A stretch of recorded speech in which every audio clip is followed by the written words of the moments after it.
departments have a overview of a department that reports to them, okay? And the other ones are obviously this other boards, committees, or commissions for that. Then you'll see that, and obviously at the very, very top is yourselves as the County Board of Supervisors.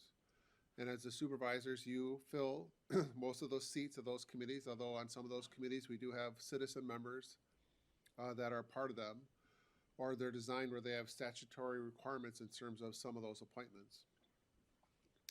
So then, if you look at that, we kind of have it described as, obviously as the county board and those committees, you provide our policy development, our strategic development, and also our budget oversight. And then you'll see there, as I serve as your county administrator, and as counties are organized, there's really three ways you can be structured. There's what they call a county administrative coordinator. I believe in the state, I think there's only about 3 of those left. Then there's what they consider the county administrator, like as I serve. And then there's considered a county executive. And county executives are elected positions. So the closest one for us would be Brown County. Troy Streckenbach would be that example in terms of how counties can structure themselves. So again, those are 3 ways, and Door County is organized with a county administrator. So in essence, my role is to kind of serve as the in-between between the county board and the departments. It's in-between in terms of policy and development and budget guidance. It does not mean you can't talk to the departments by any means. And you'll see when we have orientation with our departments where I think we're very transparent and very open, and we have a very good working relationship with all of our departments in the county board.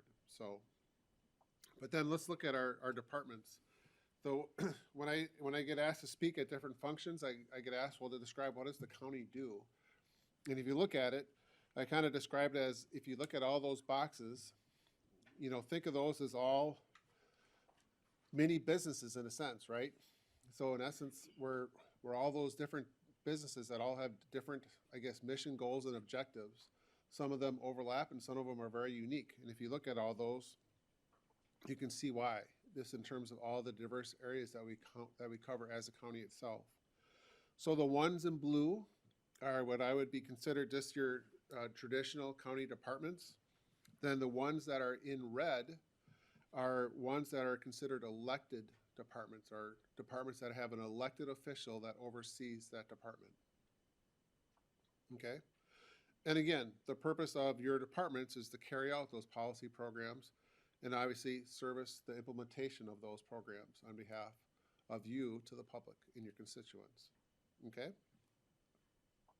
Now let me just turn the page. You're going to see another similar type organizational chart. And again, this one kind of zooms in a little bit on those, what I consider those yellow boxes, or what we consider the primary subunits. And again, this is a good reference because it shows you, of all those departments you saw in the previous page, where do they report? So in essence, all of our departments report to at least one committee as their oversight. And then we can see those. So again, the administrative committee, you can see it has the county administrator, the clerk, corporation counsel and child support, broadband, human resources, technology services, transportation, and veteran services, as an example. And then what you'll see is under there, you'll see the size of the committee itself, so 7. So again, I'm not going to read every single one, but it gives you an idea of those primary, what we consider primary subunits, and the departments that report to them. Then likewise, this is reference. You also see the other subunits, and we also have all of those listed there for your reference. And what it does is it shows you the total number of members, but then it also shows you the members of the county board that are assigned to it. Okay? And I can just pick one just as an example. Let's do the broadband committee. That's the third one down. You can see that it's made up of 9 members, but only 2 county board members.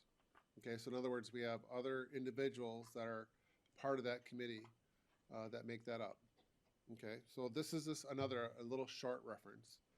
If you're wondering in terms of specific detail on any of those committees, if you looked at your agenda packet, we actually have our what we call our rules of order and also our committee structure. So underneath that, we have each committee that's defined, and we'll go through that yet today because we have to adopt that.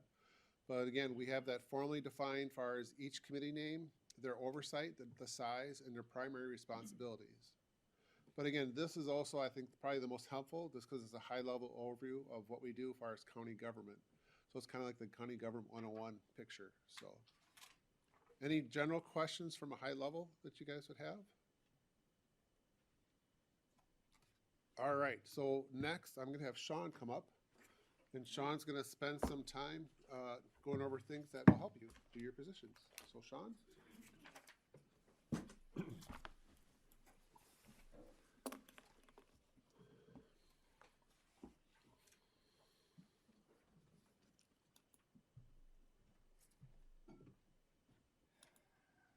Good morning, everyone.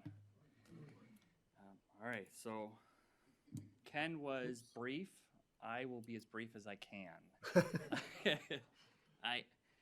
My presentation today is on legal considerations, and because we have new board members and what I would call senior or tenured board members, I'm going to cover the gambit from the very basic to some more nuanced issues that I've seen come up since I've been here, and try to just give a good overview of the legal issues that the supervisors need to be aware of. So the first thing I want to discuss is the agenda. You know, what is an agenda? What's its purpose? The agenda sets out what the board or the committee is going to be discussing and the order in which it's going to be discussed. Who determines what's on the agenda?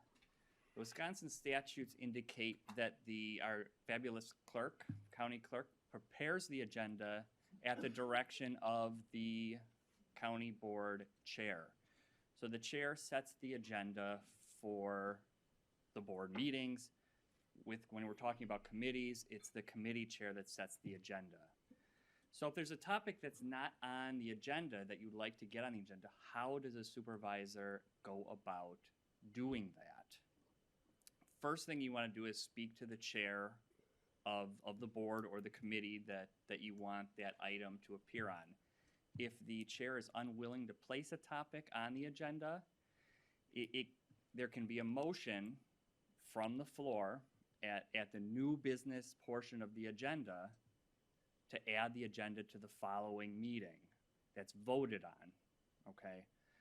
My strong recommendation, though, is instead of bringing things up for first impression at the county board as a supervisor, try to route it through the correct committee. The committees are the bodies that really dig into things a little deeper and bring a more organized presentation for county board consideration.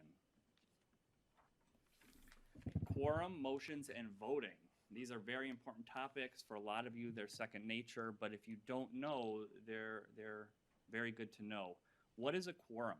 A quorum is the minimum amount of members of a body that need to meet in order for the body to transact business. So what does that mean? In Wisconsin, the majority of a board or a committee needs to meet in order for that committee or board to take action. The County Board of Supervisors has 21 supervisory districts, so 21 members. So for a quorum, we need a majority or 11. If there are less than 11 members participating in a county board meeting, no action can be taken with very limited exceptions. The big one being, if we lose members throughout the meeting and we lose our quorum, we can still adjourn. But that's about it. Once we lose a quorum, business is over. So it's important that you attend as many board meetings and committee meetings as you can, because it's crucial for that body to take action. Go to the next one. What is a motion? A motion is a formal proposal by a member of a body to put something in front of the group for action. Motion is the way business is brought before the group. Even though it's on the agenda, someone needs to bring a motion for the board to take action. The agenda allows the board to discuss it, but to bring it before the board, you need to make a motion. Next slide is going to tell how we go through that process. So first, when a member wants to make a motion, they obtain the floor. And I'm going to go over the non-technology way of doing it. But for the county board, you do have your tablet where you can request to have the floor. You can go through a lot of these items directly from that tablet, but it's not the same case when you're at a committee meeting. At a committee, we're going to be doing it orally. So the first thing you do is you obtain the floor. You know, raise your hand, get the chair's attention, ask for the floor if it's not given to you right away. Then the member makes the motion. I move that Door County adopt the color blue as its official color, okay? Once that happens and the motion is before the body, another member needs to second that motion. And that could be as simple as, I second it. Now, seconding doesn't mean that you agree with the motion. It's simply a way to say, I want the body to consider this motion, okay? If you don't have that second, the motion dies, it's not considered, and no action is taken. So you have your motion, you have a second. Now, this is a specific rule to Door County. This is not the way that Robert's Rules of Order, which governs parliamentary procedure, dictates things. But in Door County, a motion and a second can be withdrawn before an amendment is made. So we have our motion, we have our second, there's some discussion in the group, and we decide, you know, wait, we don't really like that motion, and the person who made it says, I want to get rid of it. They get the board's attention, I'm withdrawing my motion, it's off the table, okay? Most places, and this is not Door County, once there's a motion and a second, it belongs to the board, and only the board can remove it from the table. Not the case in Door County. So once you have a motion and a second, then at the county board level, debate and discussion takes place. So members will take turns speaking their piece on a motion, their feelings. At the committee level, committees can discuss items on the agenda before a motion is made. It's a good way to frame a motion at a committee level. Whether we make the motion to be in favor of something or against something, if we discuss before, we can get a good consensus. We can get some more information. So when we make that motion, we're making the right motion for the body. Step 5, once we, a first, a second, we've debated it, members vote on the motion, maybe. There are things that can come up that can delay or stop a vote. So hopefully we can read this. There's a lot of information on this slide, but these are called ranking motions. And how a ranking motion works is down at the bottom you have number 1, the main motion. That's the motion that was first and seconded. Above that are motions that can be made after the main motion is before the body.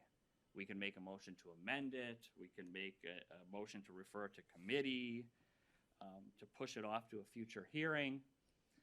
Now, rules of procedure dictate that once a motion is made on that list, you can then make a motion above it, not below it. So if we make a motion that the color blue should be adopted as the official color of Door County, and the supervisor says, you know, I think we should refer this to the color committee.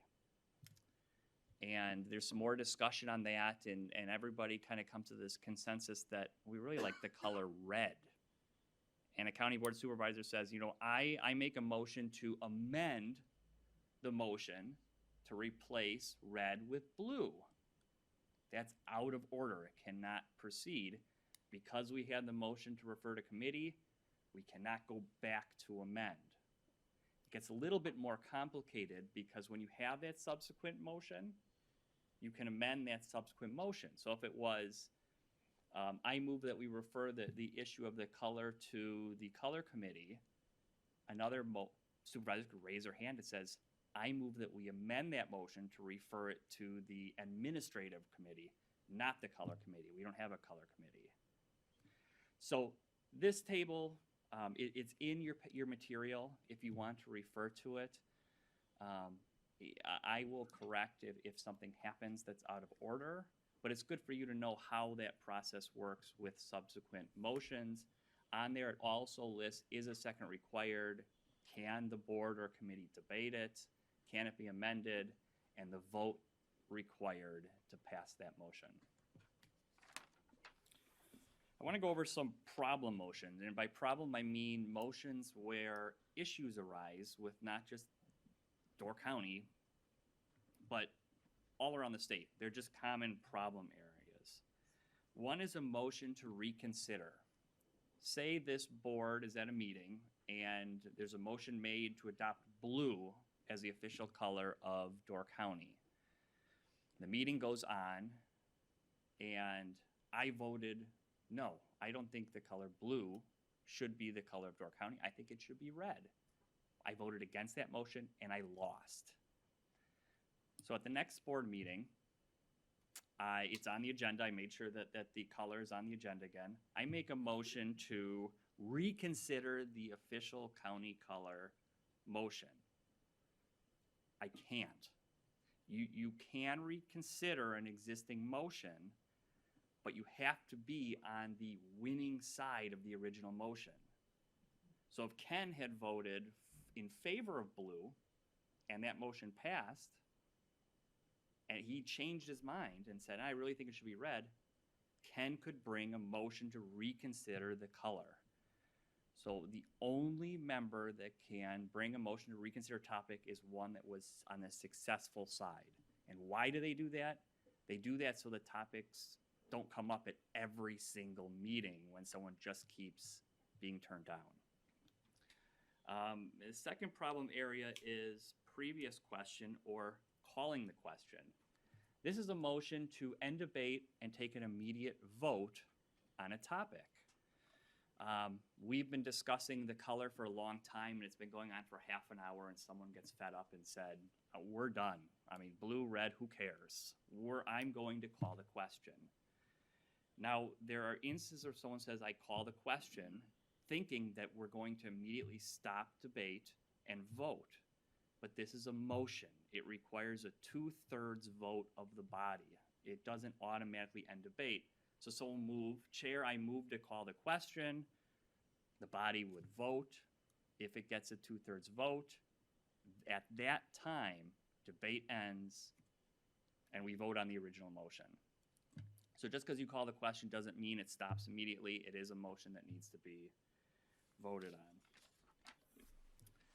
Then we have the postponing motions, and there's 3 of them. The first is postpone indefinitely.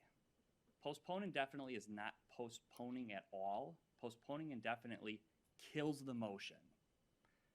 So it's a way for a body to vote against a motion without voting on the motion. And it really is silly, and I disfavor it. I think we should just vote on the underlying motion. Vote it down if you don't like it.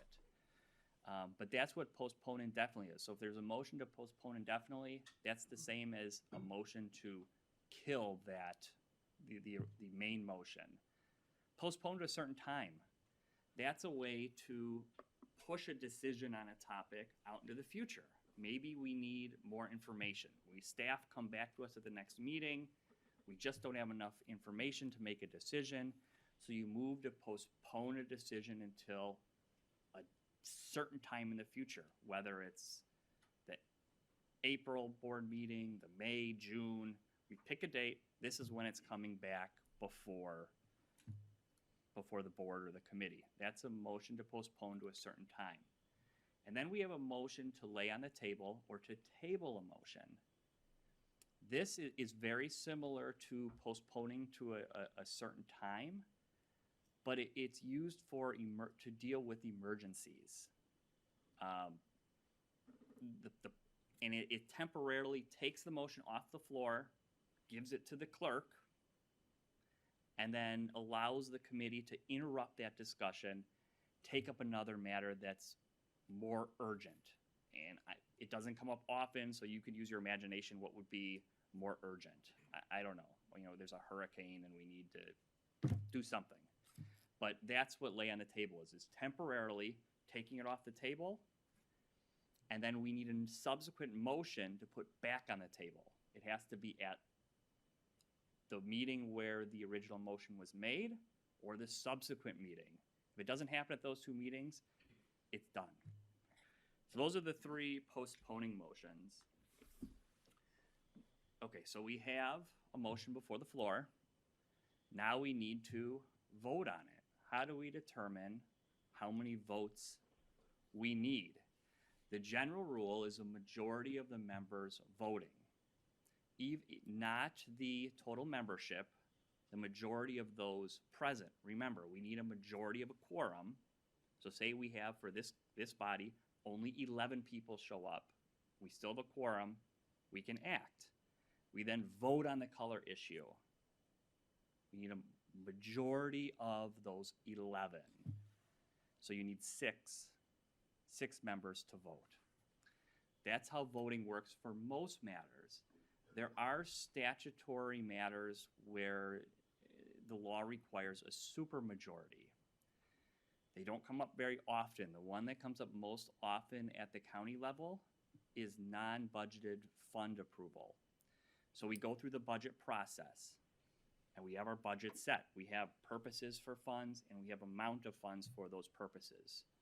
After the budget, if that changes, if we need to say, we don't need a squad car anymore, we now need a,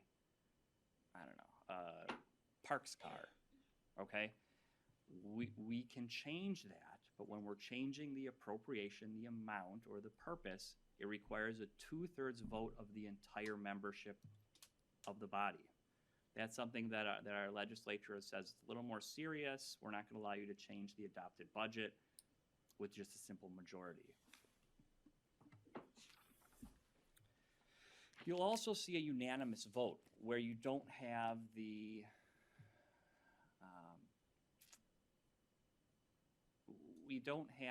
roll call vote. So here, where you're hitting the buttons, or in committees where you're saying, I'm in favor, if it's a non-controversial topic, I make a motion that sunny days are enjoyable. The chair can say, all those in favor say aye. The group says aye. Any opposed? Crickets. The motion passes. We don't need that roll call vote or to take down individual votes. However, if we have a curmudgeon in the group and someone says, I hate sunny days, and says nay, that's when we go to the voter board and we select our names. So if it's truly unanimous, everyone's in favor, it passes. If there's one person that says no, then we record votes on that topic. Resolution versus ordinance. A lot of things that are going to come before the county board are either by resolution or an ordinance. What is the difference between the two? Why do we use one over the other? A resolution is a formal expression of the board's policy or position. So it's policy making. An ordinance is a rule used for regulating or prohibiting conduct. We have ordinances for parks violations. You violate it, you don't pay your boat launch fee, you get a citation. That's an ordinance. We have zoning ordinances. You don't follow the zoning ordinance, we can bring action against you. We have law enforcement ordinances, disorderly conduct, bullying, things like that. Those are ordinances. Those are rules that can be subject to punishment if you don't follow them. That's a legislative function. And that's really what the board's role is. We have policy making for the county and legislative rulemaking. So that kind of comes into the role of the county board versus the county administrator. The term supervisor is a misnomer in that supervisors don't supervise staff. That really exceeds authority under the law, that if a supervisor wants to micromanage a department, it's not permitted. That's the county administrator's role. I like to think of this in the terms of a public company. We have the board of directors. They're not determining the day-to-day operations of that business, their high-level policy picture. However, the CEO is managing the day-to-day. So if you look as board of directors is board of supervisors, CEO is administrator, that's a good way to look at the role and the dynamic between the county administrator and the county board. The county administrator is the management function. The board, again, is the policy and legislative function. Any questions on any of that before I keep going? If you do have questions, yeah. Thanks, Sean. Just a quick question going back to the motions. Yep. So it's possible that a motion could quote unquote die on the table. If it's laid on the table and then isn't taken up at the next meeting, it would go away? It goes away. Basically dies on the Yep. table? Okay, thank you for Yep. the clarification. Mhm. Vinnie? Just going back for a second, that, I don't want to go too far into, but why does Door County have that rule? Is there a benefit of that? An individual being able to withdraw their amendment or withdraw their motion without it going to the whole county board, or was it just a long time ago decision? It's before my time. It's in the rules that the county board establishes for itself that we will consider later today. And it's come up where it can be beneficial, where we have an awkwardly phrased motion, and after discussion, we decide, yeah, we really don't want the motion phrased this way, or we don't want to take it up right now, where we've taken it, we've retracted that motion and either put a new motion forward or just, we're not dealing with it right now. This just isn't appropriate. And do you see any cons to it? I don't see any cons to it, because if a member would withdraw their motion, there's nothing preventing another member from making that same motion. So if it was positioning by a county board supervisor or a committee member, then another supervisor or committee member could make that motion. So there really aren't cons to it, and it gives the board or the committee more flexibility in how they're going about their decision-making process, where if it was the Robert's Rules of Order, the standard way, once you make the motion in second, then the whole board would have to vote to remove that motion. Thank you. Sometimes you get a motion that's made and then it's silence, nobody seconds it. All of a sudden, one of the members will say, I'll second this for purposes of discussion. Yeah. What's the difference here between regular, just seconding it, and then they add that little disclaimer, if you will, on the end?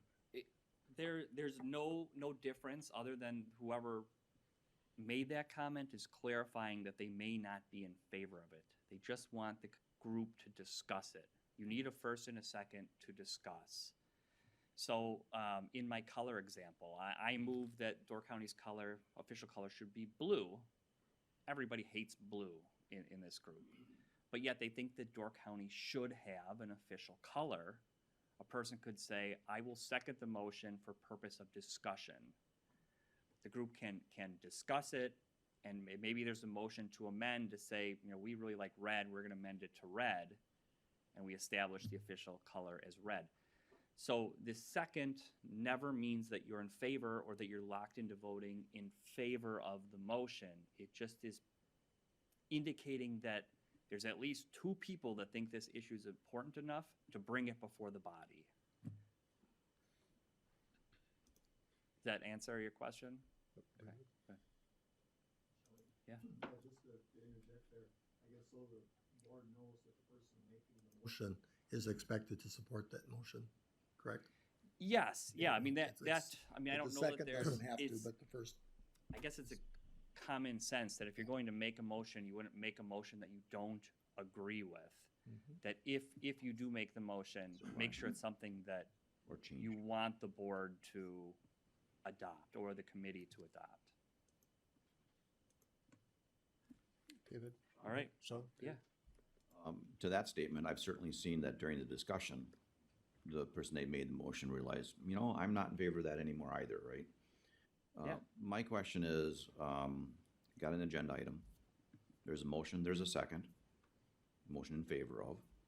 The motion in favor of fails. In what applications can you then have another motion or not have another motion on the same agenda item? So in other words, the original motion fails. Yep. You know, what scenarios are you allowed to make another motion in whatever pattern it might be? I think the answer to that is it goes back, is it a motion to reconsider? You can't bring up the original motion. If the color blue fails, we can't bring up another motion to approve the color blue. If it fails and you said, I make a motion that the color is red, I think that's a permissible motion, that we have a noticed subject on the agenda, is properly before the group, and it's not a motion to consider the original motion. It's a new motion for a new direction. So in theory, motions could be made in perpetuity, right? If the original as long as you're not repeating an existing motion that was failing, you could have another one. So it's not the first time that I've been in a position where the first motion failed, and then occasionally we have outright not taken on a second motion. You know, I think it really goes back to how close to the original motion is it? yeah, so there basically, and then generally, there is no way, if a motion fails and the next motion is not substantially enough similar to the first motion, it is an option to do that.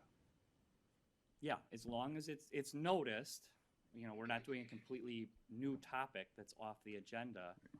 You know, now typically that should get flushed out through the original motion process that we would amend. That would be the preferred way to do that. But I suppose you could do it with a new motion as well.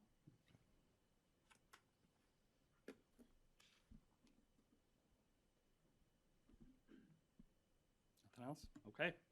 On to public records law. Sorry.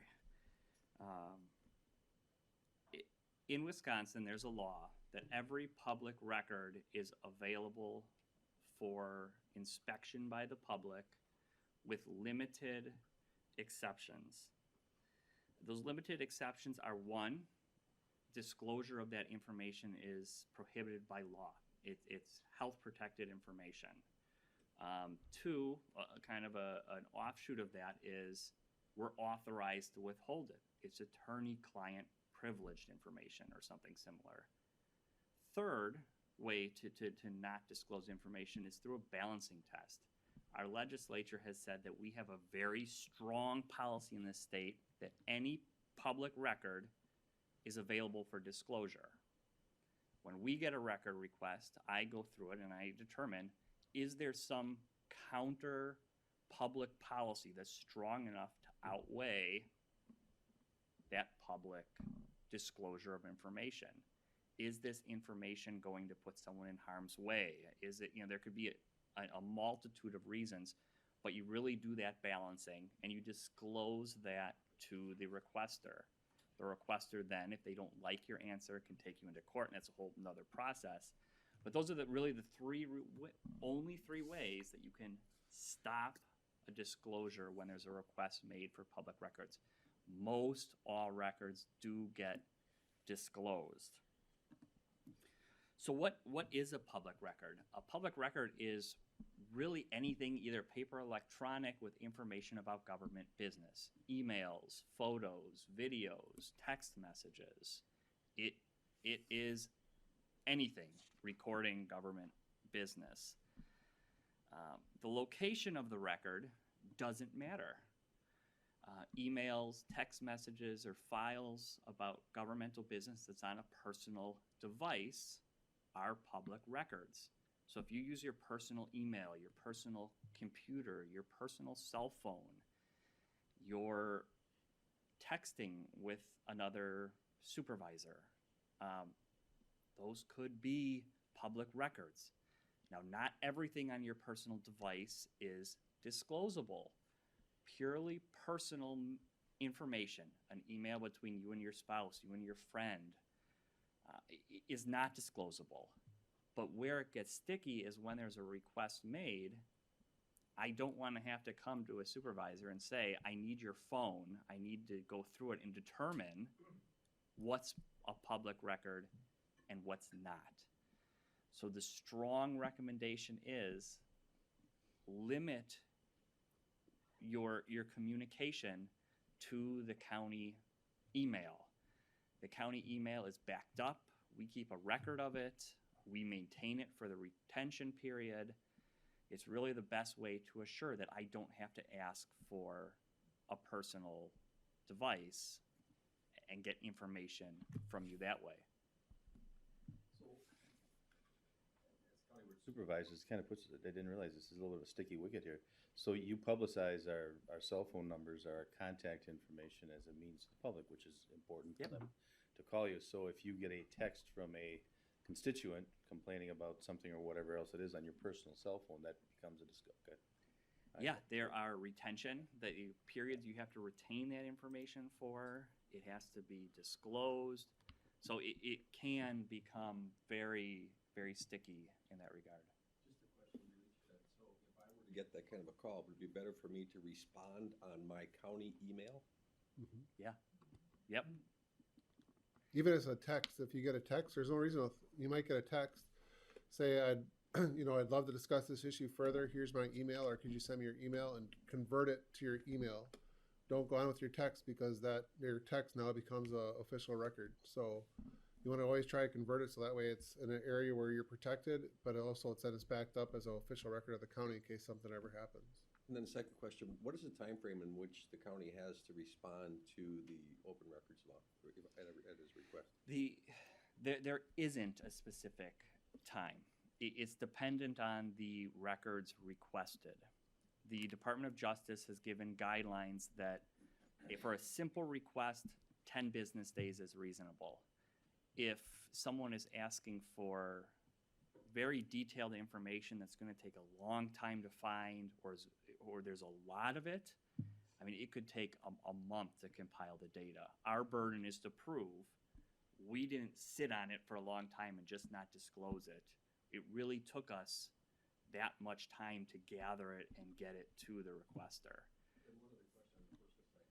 If they were to request something from my personal email, my personal cell phone, do they normally give you a time frame? I want records from May to whatever, or is this open for the last 20 years?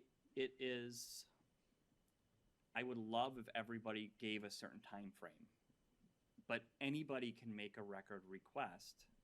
So someone could shoot you off an email and say, I want every record related to county business that you've done, open-ended. Now, in those cases, we look at that. Usually I would reach out to the requester and say, do you want to narrow this? Because this is going to take a long time to find all of this information. The county can charge for the time in locating a record. That can be a deterrent to these open-end requests. So I usually try to have the requester narrow the time frame or the time period which they're requesting. But there's no mandate that they do narrow their request. Now, with county documents, if it's on emails or files, we have a record retention schedule. So after so long, we're destroying documents so that we don't have documents going back forever. So in the case of my files, generally it's 7 years. 7 years, I don't really have to look back any further because they should be wiped out. So individually, you probably wouldn't get that request. Always go through you. Yep. Typically, they request it from a staff member. It's not always me. Normally, it's department heads who get the request about a topic that their department's working on. But there's nothing stopping the individual from making a request directly to you as supervisors, saying, I want this information from you. If you get one of those requests, please call me. I can handle the response. There's language that has to go into responses, the disclosures about their right to challenge it in court. So I would like to handle those requests, and I am happy to help with responding if you'd receive that.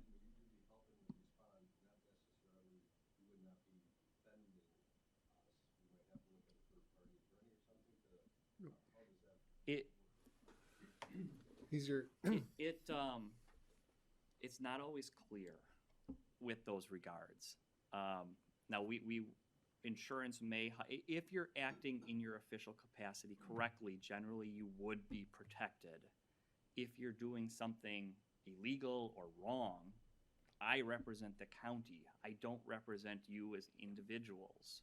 So if it's county business, then we can get involved and represent. If it's something personal wrongdoing where the county is harmed and we may have adverse positions, then generally I can't. What I would do is I'd submit it to our insurance carrier and then let them make the call from an insurance standpoint to the risk of the county. Are they going to appoint separate counsel for the supervisor? But that's no guarantee. So you need to be careful. this is the best thing I could add to that, is that if ever in doubt, always reach out to Sean. Because if you answer the question or do something outside of his advice, then you kind of are taking actions on your own and you are putting yourself out. But if you talk with Sean and then Sean gives you that okay, then you are underneath the veil of the county protection that way. And that's because he represents our county as that giving you advice, then you're now protected. So anytime you have a question and in doubt with working with someone or providing something, always call Sean. He's your protection. I'm not sure how it would go, but do you see a nuance or a difference between if you were going to make a public comment during public comment, I understand that you would say this is for public comment. Like you have some rights as a individual resident, not in the capacity of the county board. So that communication piece I think is confusing sometimes as a county board member. Like if this is my opinion on something that's on the agenda, but not as my county board position. And then how that correspondence goes. Like if you're talking with a friend about this issue and this is my opinion of this issue as an individual, but not the action I'm taking as a county board member. So I don't know how you'd answer that, but it's a tricky spot I think people get in. Yep, and that is an area where supervisors, committee members can get tripped up. You know, can you make public comments as citizens? The answer is no. The law says and we're going to get up to this next, the open meeting laws require that we put everything that we're discussing on a notice. To allow a supervisor to make a comment in public comment, they could bring up anything, and they would be circumventing the open meetings law. So the law says you can't do that. If you want to discuss a topic, get it on the agenda and discuss it that way. Okay, Bob? Thank you. I think you answered this when you were answering Jeff's question, but I was curious, is there like a statute of limitations or how far back? Is 7 years pretty much standard, or are there things that are more than that, or? Yes, there are things that are more, there Okay. are things that are less. And our retention schedule, we adopted there's a general retention schedule that the state produces. And we've adopted that. So it really depends on the type of record Okay. that it is, the purpose of that record. It could be all over the board. Some things we maintain forever, pretty Okay. much. But Thank you. yeah, it's all over the place. This one? Thank you. I have kind of a two-part question, and Ken might know the answer more. Just out of curiosity about how many records requests you get in a year, and is it mainly individuals or like groups of people? I don't know how many.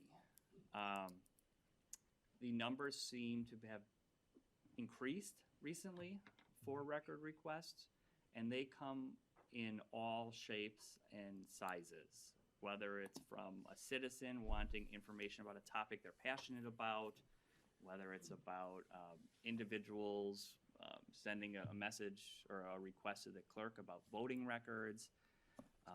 It could be from companies wanting procurement or send us all your contracts in this specific area so we can take a look at them and see what the county's buying, who they're buying from, what they're paying for things.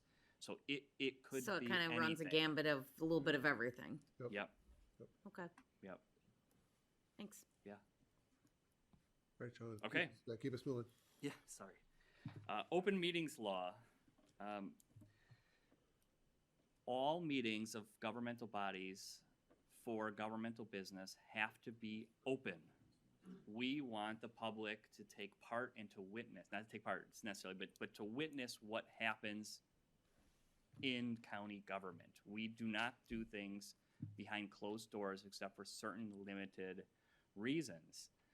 To that end, the open meetings law in the state requires that, one, all meetings be preceded by notice. In a published agenda typically, the county clerk will make sure that that happens so the public is aware of what the county will be discussing. The meeting has to be held in a place reasonably accessible to the public and be open to all citizens except as otherwise provided by law. So if we're meeting at a place that the public can't go to or can't get to, that's a problem. That's why we do it in this room. That's why we do it with the door open. People can come and go. I went over that it's governmental bodies. So know that we are a governmental body. Whether you're at a committee, whether you're at the county board meeting, we're a governmental body. So then the issue comes to, is it a meeting? If you meet with other supervisors, is that a meeting under the law? And there's two tests. One is the purpose test and one is the numbers test. If you satisfy both tests, it is a meeting and we need to provide that notice in advance. The purpose test is the group gathering information or discussing county business? If so, we've met the purpose test. Now, there's an exception for social or chance gatherings. We run into each other at Walmart after a committee or board meeting. Some of you get together and say, let's go get a burger, let's meet. If there's a quorum, and, well, it's not necessarily, and maybe I skipped over that, but we can go back to it. As long as you're not discussing governmental business, you're okay. If you go out for a burger and there's a specific number of you and you discuss county business, we've then violated the open meetings law. So we need to be really careful that if we're not in an official meeting where there's been a notice, that we're not discussing governmental business. And maybe if you go back, Ken, to the numbers. Oh, never mind, that's next. I didn't skip it. So we have the purpose of a meeting is to discuss governmental business. We then have the numbers test. Are there enough members to determine the outcome of an action? The law presumes a majority of a board is a meeting, but we can't rely on that presumption. When I spoke about before, non-budgeted fund transfers requires a 2/3 vote. The law looks at not only can the group be of a sufficient number to make a decision, can they block a decision? So when we talked about voting, we require in most circumstances, a majority of members present to vote, but half could block. You couldn't get a majority. So if we're discussing a topic that's a majority vote and half are meeting, that's the presumption. That's where we say we have a meeting because we have enough people sufficient to block an action. But to jump back to what I alluded to further, with the 2/3 vote of a non-budgeted funds transfer, what number could block that decision? That's 1/3 plus 1 could block that. So if we're discussing that outside of a noticed meeting, accessible to the public, in a place reasonably available, we could be violating open meetings law. So we need to be mindful of, one, are we discussing governmental business? Number two, what do our numbers look like? And the safe approach is if you're going to be getting together for,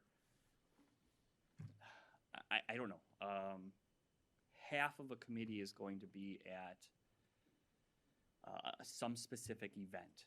And it may come up that county-related business is going to be discussed. Let myself know, let the county clerk know. We'll get a notice out to the public that, we may have a quorum at this event. There may be governmental business discussed. So that's now conferences where we're not discussing county businesses. If we all go to WCA, that's fine. That's a social gathering. That's okay under the law if we don't discuss specific county or governmental business. So say 3 or 4 of us are meeting for coffee to discuss the issue of red or blue. Yeah. That's acceptable. We're not worried about that because we're not at that quorum threshold at any point. Well, it can depend. Sure, Say- if it's a say committee or, it's a committee level where you Yeah. have 7 members. yeah, 4 people exactly. or 4 people would be able Yeah. to block an action. So then you are. So my recommendation is discuss county business at county board or committee meetings, not outside of those. Now, if it's one-on-one communication where we're never going to have a problem, there's 2 people, fine. But we really need to be mindful because we can get tripped up with the number test on how many people are present, what committees are involved, and it can lead to issues. And typically these issues come up when someone is unhappy about a certain vote or an action, and they learn of this, and then they're going to the ends of the earth to make sure that we as a county pay for doing it incorrectly, and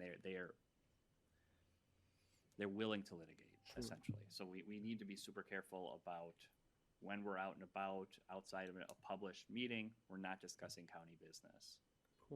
Bob? And that would include a group text or group emailing, right? I mean, that's the other Yep. Yep, clarifying so piece here. So, that's the walking quorum. Right. That's a series of communications to line up votes or to predetermine county business. Can't do it. I call A calls B calls C. We've met the numbers test, we're discussing county business, we're lining up decisions so that the vote at an open meeting is a mere formality. That's prohibited. A big one that comes up with the walking quorum is group text messages, group email messages. You get an email from somebody and it goes out to the county board of supervisors. Please do not reply all, whether it's a text message or an email. Once you do that, everybody's in the loop. We're discussing county business. It's a very easy way to get tripped up under the open meetings law. So the Attorney General just says avoid electronic communication when we're discussing topics for that very reason. I think that's very sound advice. Again, one-on-one is generally okay. One supervisor talking to another, a supervisor speaking with a constituent.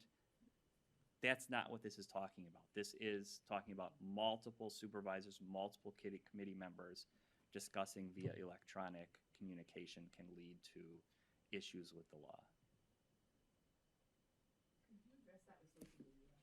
Because then, if it's on Facebook or Instagram or something, it would Yeah. go to everybody, your Yep. constituents and the whole county board. And Yeah. although not always advisable, one-way communication is fine. We post an opinion on a matter on social media. That one-way communication is okay. Now, if I, as a county board supervisor, would post something on social media, could that be a public record? Yes. So we'd have to retain it. So you're not getting out that.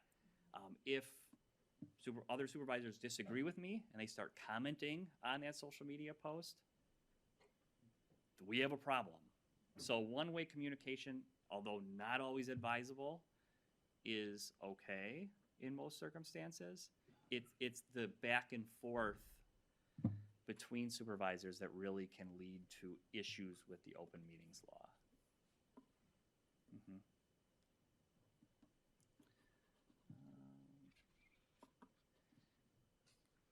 Okay, notice of a meeting.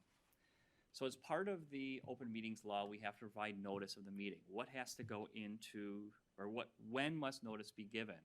We have to give notice of what the county board or committee is going to discuss 24 hours in advance of the meeting. The law allows, in the case of an emergency for a good cause, 2 hours notice.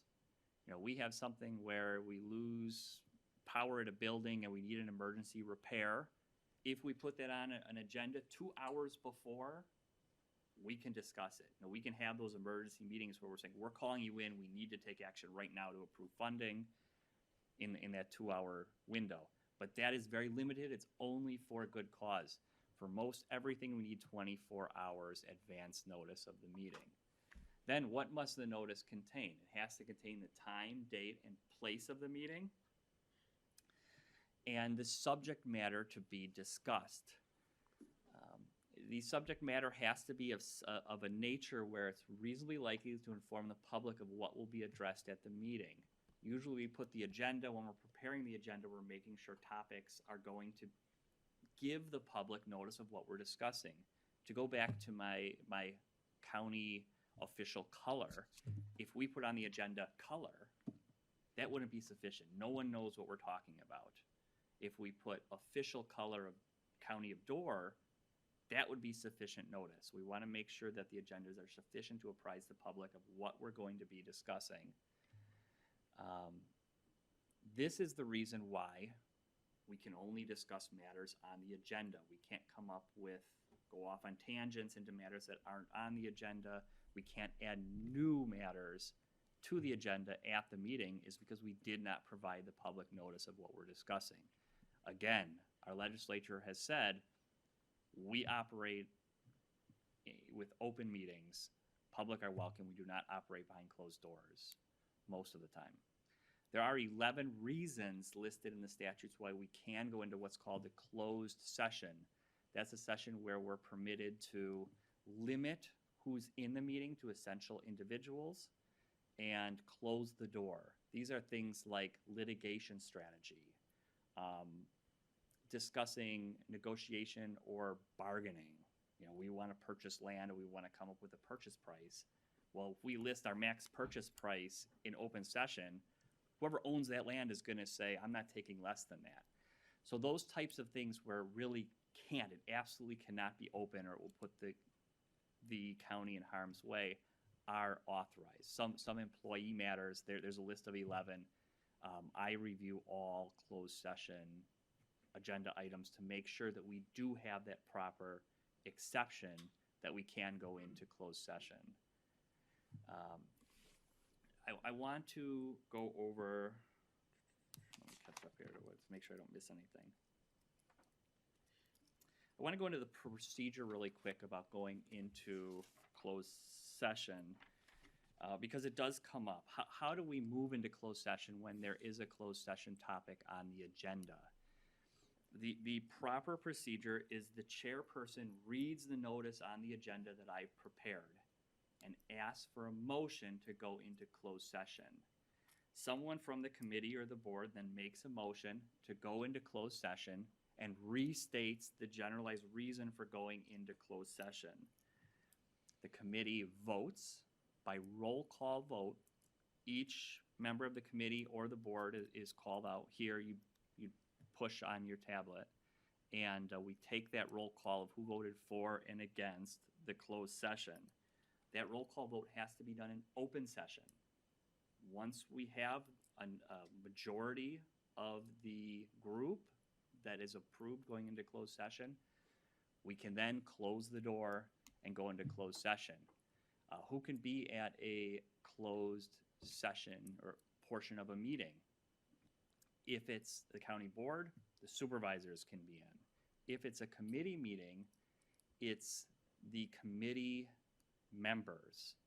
Now, the chair of the committee can allow non-committee member supervisors to stay in the closed session, but those members are honor bound to keep the information discussed confidential. So if you're not on a committee and you want to attend a closed session of that committee, you need the committee chair's approval to stay in that closed session. In a closed session, necessary persons for that topic can also remain. if we're discussing, legal issues, I may be in here. So if there's an expert that's going to explain things, that expert could be in here. So it's not limited to members of the body only. If there are necessary individuals to, that closed session, they're allowed in as well. Any recommendation or decision that comes out of closed session has to be made in open session. So you come out of closed session with your vote to come out. It's another roll call vote. And then action taken is in open session unless that action is the reason you went into closed session. We're coming up with a negotiation strategy. We're not going to adopt that in open session.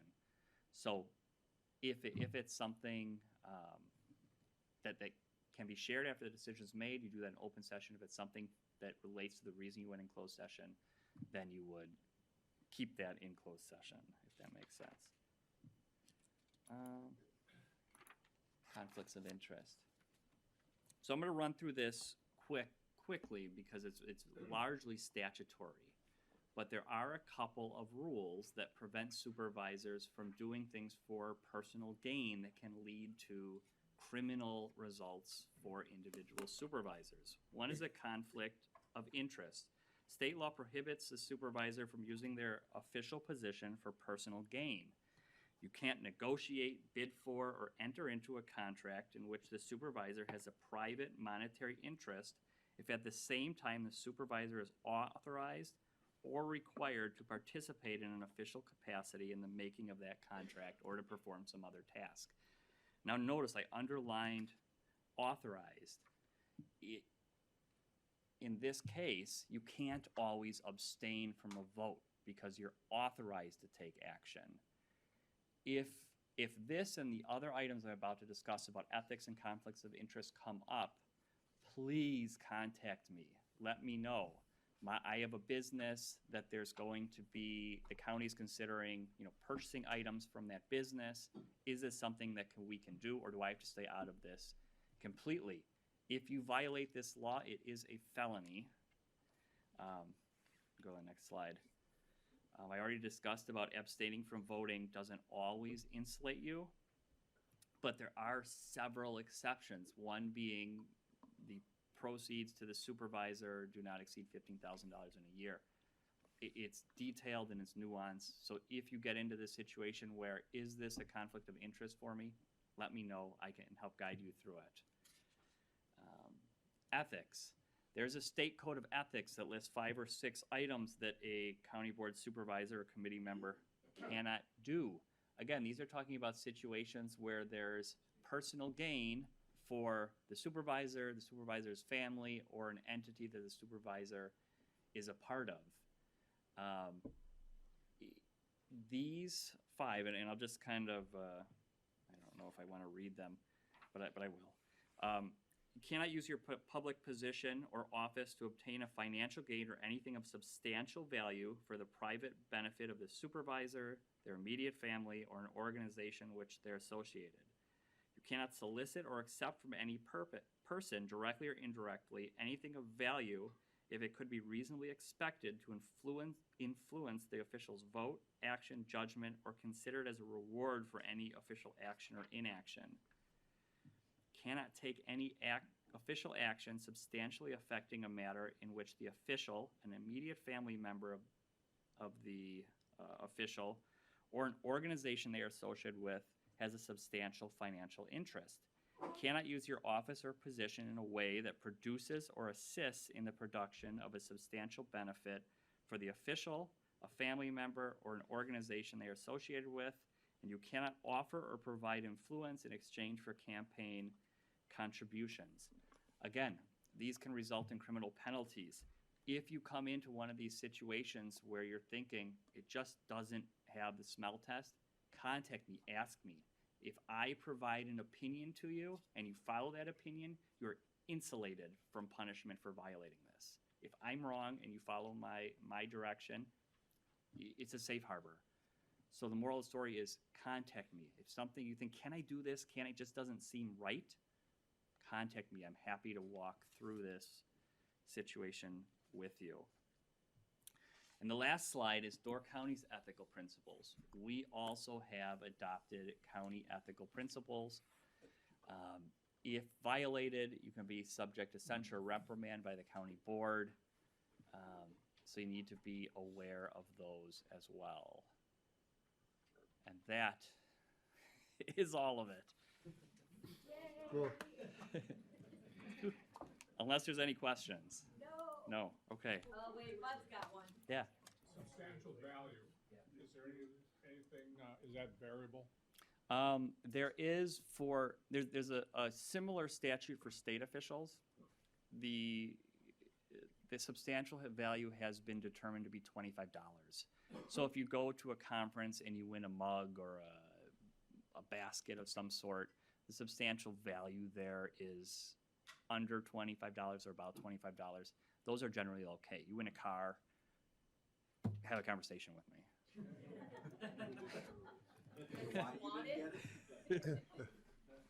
All right, so why don't we transition to Jill, All right. and then we'll probably end up taking a break, but we'll see how far we can get. All right, Super. Steve will go quick too. All right, mine is very, very quick. In your packet on page 65, I've outlined your 2024 county board meeting schedule. And just a couple things to note. Today, obviously, was just our organizational meeting. Your business meeting for April is next Tuesday at 9 a.m. That is generally when our meetings do start, except for our island boy, who we change up in December, January, February, and March, correct? Is at 10 for county board. All other ones are generally at 9. We generally set them ahead 1 month, so you will know what date it's on. And the other ones to note would be the September meeting, WCA conference generally is in the middle, is that week. So we either go after or before, and we will know that in August. And then your November meeting is your budget meeting. That is the Tuesday after the second Monday, unless that's the 11th, which is Veterans Day, then it's moved to the Wednesday. And then December is tentative. Sometimes if we get lucky, we don't have a meeting. Generally, Ken makes us have a meeting, so on that, yeah, it's his fault, you can blame him.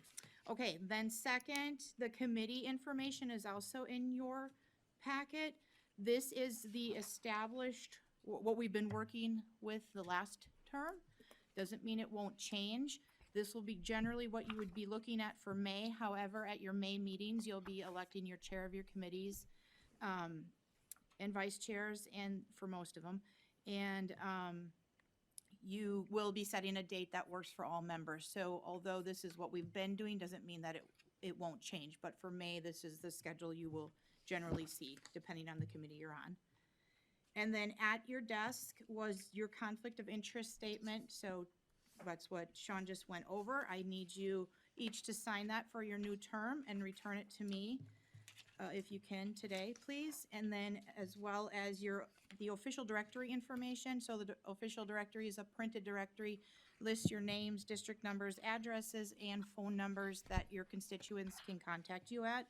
And so I need that filled out as well and returned. If you can do that today, that would be appreciated. Anything else that you can think of? I think I'm pretty well done. All right, so Steve, why don't you come on up?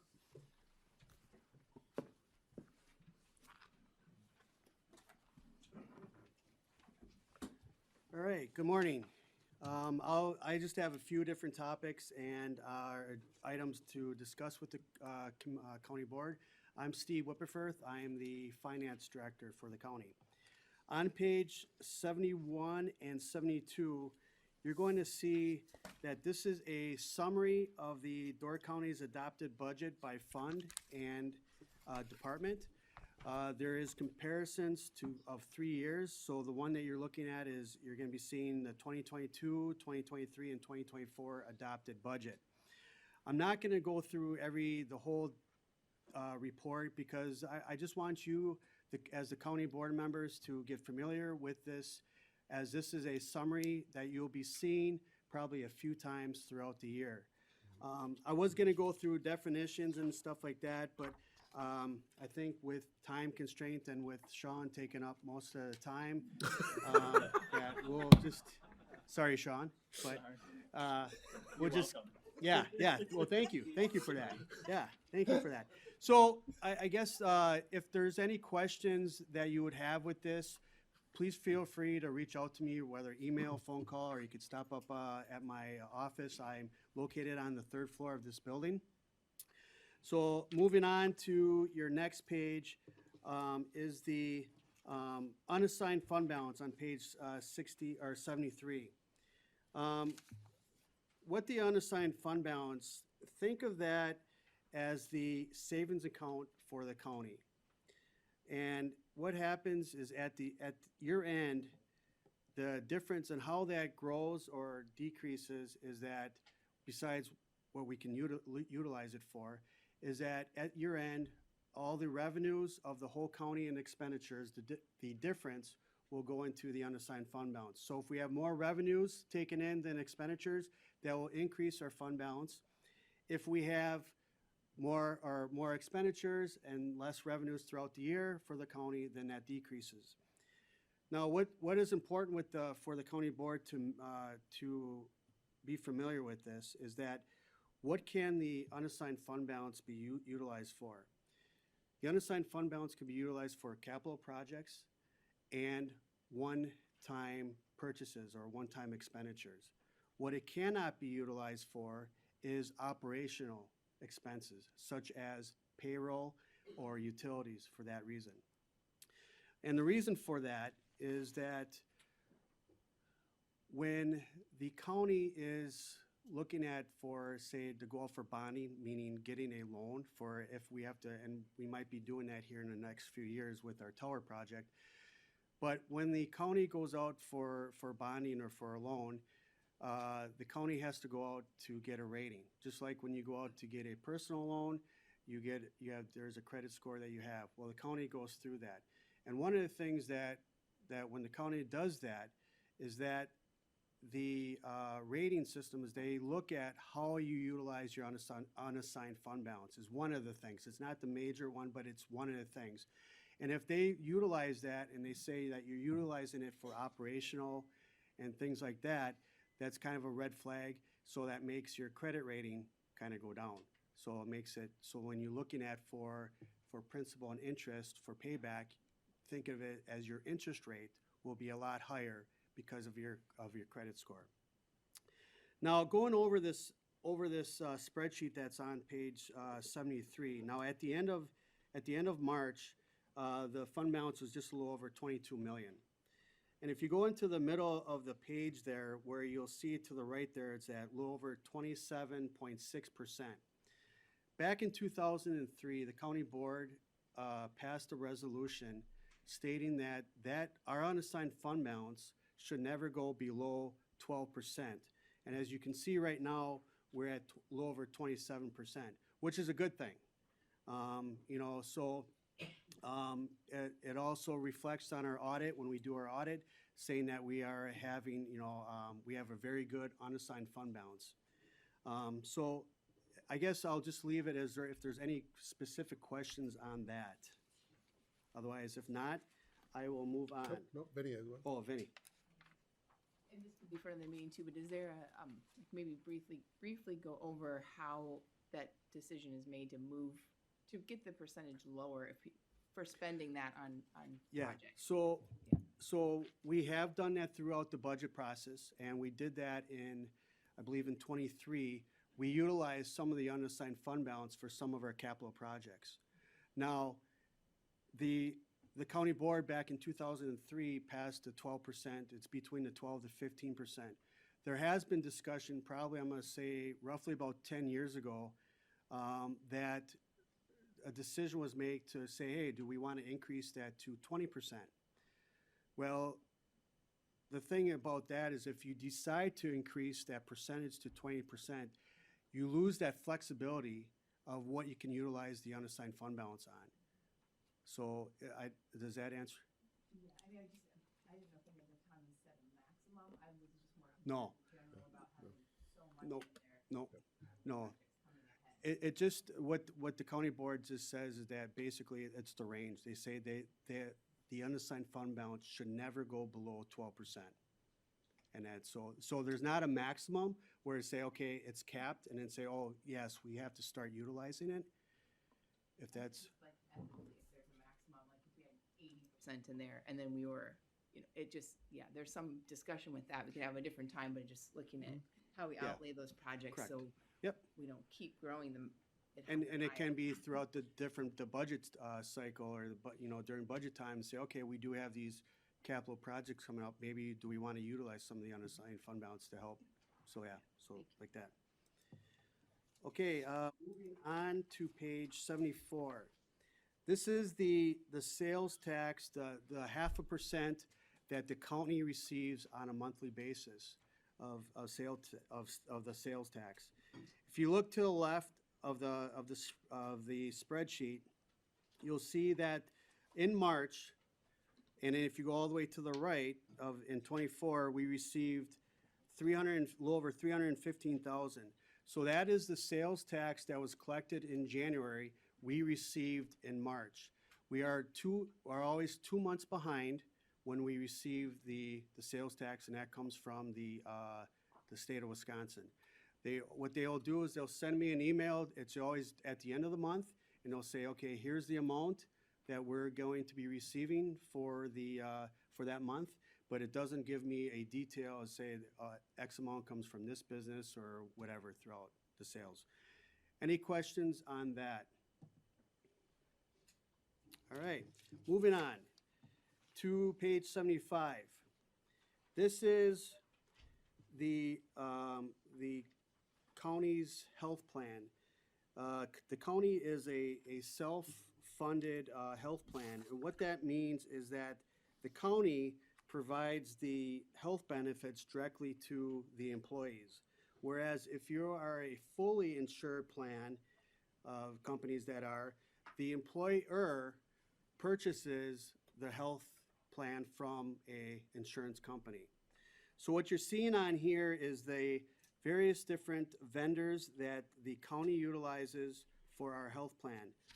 The USI is our consultant. They help us manage our health plan, whether we discuss on how can we reduce the cost or premiums for employees, or what do we need to do to change our plan in particular. So they help us, and they reach out to all these vendors that are listed below. We have Oxient, who is our third party. They process our claims for when the employees go to the doctor.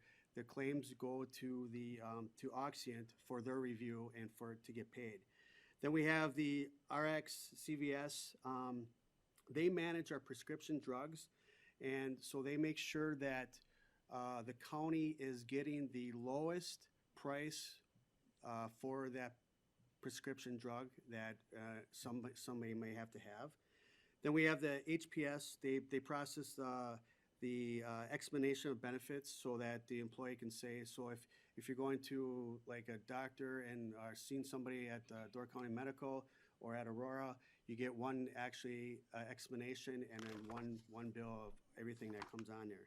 We also have work with Wellness, WellWorks, which is our wellness plan. Basically, for that is that employees can get a reduced deduction on their premiums if they have to follow. The criteria for them is that they have to have an annual physical, and they have to have one routine checkup, whether it's an eye exam, dental exam, etc.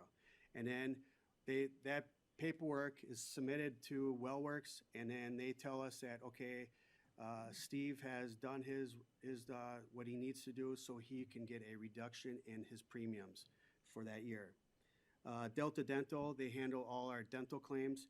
And then we also have a program with Aurora, the Employee Assistance Program, where employees can call there's a number that they can call for various different reasons, whether they have mental health issues, financial issues, or anything like that. So that helps out with for their employees. So I guess if there's any questions related to that.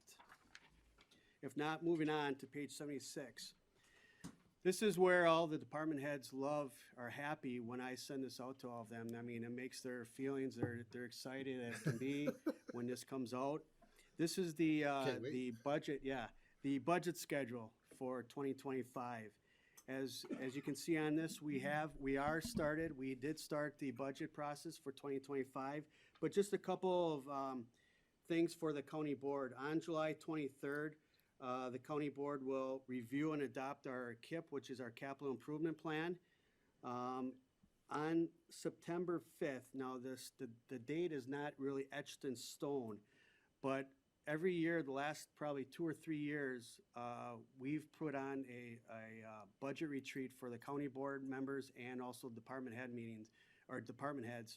And we've been having that at the Landmark, and that is where we discuss the budget in depth, and then if there's any other items that relate to the budget that we may talk to. So September 5th is one. We don't have the exact date, but some of these dates could change. The 24th, this is where county board will approve, deny requests for additional personnel and in the part-time and LTE pay rates. And then obviously the last one on November 12th, and you'll see that there is the 13th, that is where the county board adopts the budget. And the reason why there's the 13th is that, just in case you have to have a second day to go over the budget. In my tenure here for over 17 years, I haven't seen that, so I don't know if it has ever done it, but it could have, I don't know. So I think back in the day before, when you had to handwrite everything, I guess that's when they had the 2 days, but with technology, so. Yeah, it could have been, so that is all I have.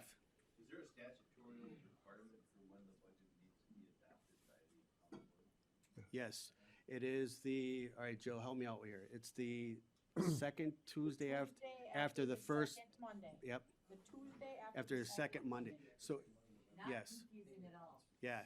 So that is the statutory. That's why you'll see that it's not on a normal end of November 20, whatever, so. Awesome. Thank you, Steve. Yeah, Thank you, Thank you. Steve. All right, so let me just we got 3 items to go through before we do an official lunch break. But do you guys want to take a mini break just to stretch the legs and use? Okay, we are back in session and reconvening from our little recess. We are going on to the next agenda item, which is election of the chair. And I just want to read your rules so we all know and we're all on the same page. The county board chairperson and vice chairpersons shall be elected consistent with section 19.88 and 5912 of the Wisconsin Stats as follows. By unsigned ballot, nominations, each county board supervisor shall cast a nomination ballot. The election, each county board supervisor shall cast an election ballot. Voting continues until one nominee achieves a majority of the county board of supervisors present. So that's an FYI. It's not the most votes, it's a majority present, so that's 11. So you're first going to receive a nomination ballot for chair, and then we'll collect those, and then I'll announce who those nominations are, and then you'll receive a voting ballot. It doesn't matter. Oh, too late. Well, I've given you a job to do. Once every 2 years, he has to have something to do. If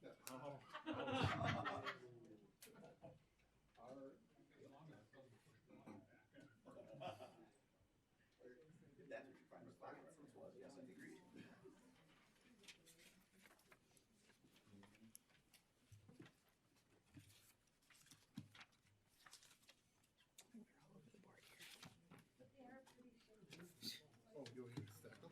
Well, I need to know who they are here.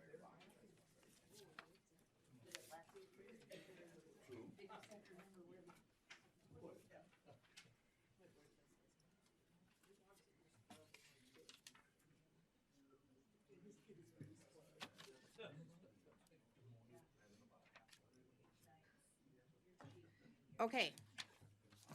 Nominations for chair are Roy Engelbert, Morgan Rusnick, David Inigo, Todd Thays, and David Engelbert. So we will move to our election ballot. Okay, so again, we'll read off the names one more time, but you only vote for those individuals now, so you can't put down Ken. You gotta just vote for those individuals that have now been nominated. Like I threw your name out. Right. And these are secret. Do not put your names on these because they're also public records. So you don't want people to. So again, now Jill, read them off one more time so they know. Okay, Morgan Rusnick, Roy Engelbert, Todd Thays, David Inigo, David Engelbert. Did everyone get one? Who am I missing? Thays, Inigo.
All right. We have a winner. First round, David Engelbert with 14, David Inigo with 3, Morgan Rusnick with 2, and Todd Thays with 2. So David has received the majority of the vote at 14. New chair.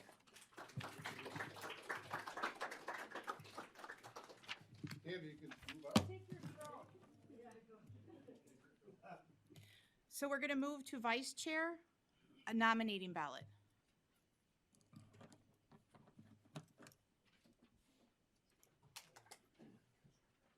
That's me. Again, this is a nominating ballot again. Nominating. No, multiple still one, right? Jill, still one nominee, One nominating. one nominee. Here you go. But asked if we were gonna have a court gesture, and I said that's me. That's not on the list. Anybody not get one? Dave Engelbert? I did.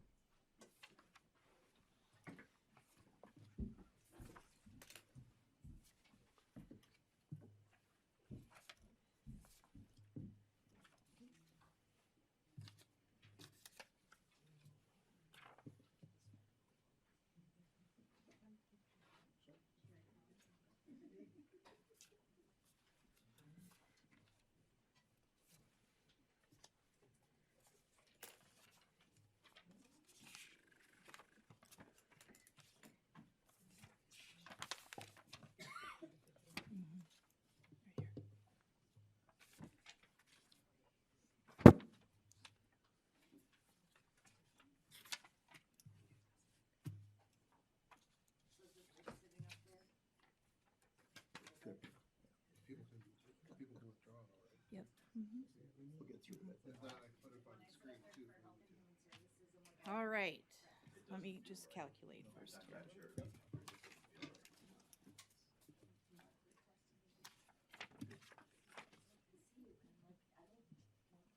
Okay, don't do anything with these yet until we give you the names, please. Just hold on to them. Yeah, yeah, absolutely.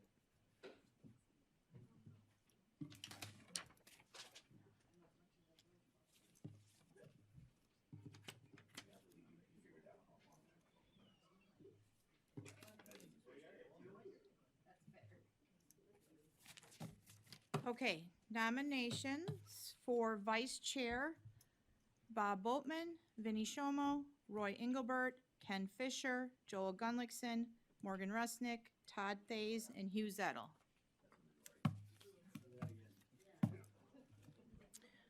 Bob Boltman, Vinnie Shomo, Roy Engelbert, Ken Fisher, Joel Gunlickson, Morgan Rusnick, Todd Thays, Hugh Zettel. All right, you can go ahead and vote.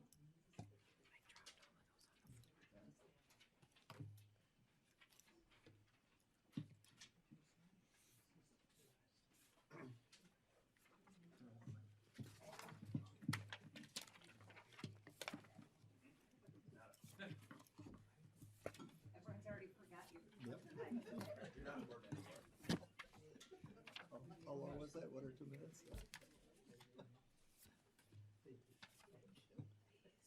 As long as I don't get recalled.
All right, one round, you guys did excellent. By a majority vote, Todd Thays is our new vice chair, 13. 3 for Boltman, 2 for Fisher, 1 for Shomo, 1 for Gunlickson, 1 for Rusnick. Congratulations. We will take a recess now, is that what we want? No, sorry. No, rules of order. Oh, I will hand the throne over to the new chairman now. I think that thrones are only for the You king want my and queen. crown? I can give you the crown. Okay, we'll go to item 12 on our agenda. Mike's there, no, do it. Okay, we'll go to item 12 on our agenda, which is the review and revise and adopt the rules of order and powers and duties of the county board subunits. Those are included in the packet, and they were reviewed at the administrative meeting, and there were no changes at that time really recommended. There was relocation of a couple of the staff to finance, I think, was included. But if you have any questions, Ken can explain those to you.